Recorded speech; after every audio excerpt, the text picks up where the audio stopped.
La i20 est la citadine de Hyundai, elle a été lancée à l'automne dernier en berline 5 portes et la voici maintenant en 3 portes.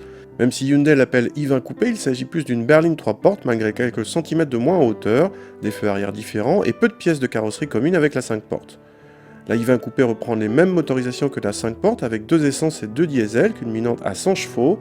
Pas de quoi en faire un coupé exclusif, même si cette finition de milieu de gamme offre les feux avant diurnes à LED ou les jantes alliages de 16 pouces. A l'intérieur, cette i20 coupé reprend la planche de bord de la 5 portes avec une qualité de présentation plutôt flatteuse pour la catégorie et une bonne sensation d'espace. L'équipement de notre version intuitive comporte le minimum en confort.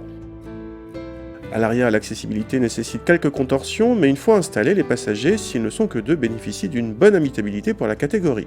Le coffre atteint quant à lui 336 litres, c'est 10 de plus que la 5 portes et un volume excellent pour une citadine. Il bénéficie en plus d'un plancher modulable. Le petit 1,4 litre vibre peu mais émet une sonorité assez marquée diesel, particulièrement en phase d'accélération. Il se montre très souple et reprend franchement dès 1500 tours. Il suffit globalement même si les performances sont en retrait par rapport aux autres citadines de 90 chevaux à cause d'un poids élevé. Dommage car la commande de boîte se montre par ailleurs agréable.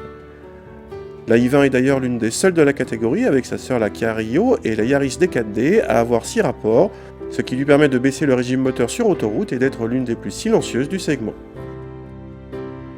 Côté châssis, cette i20 chaussée de roues de 16 pouces montre un bon compromis confort-comportement routier. La finition haut de gamme avec des roues de 17 pouces se montrera forcément plus ferme.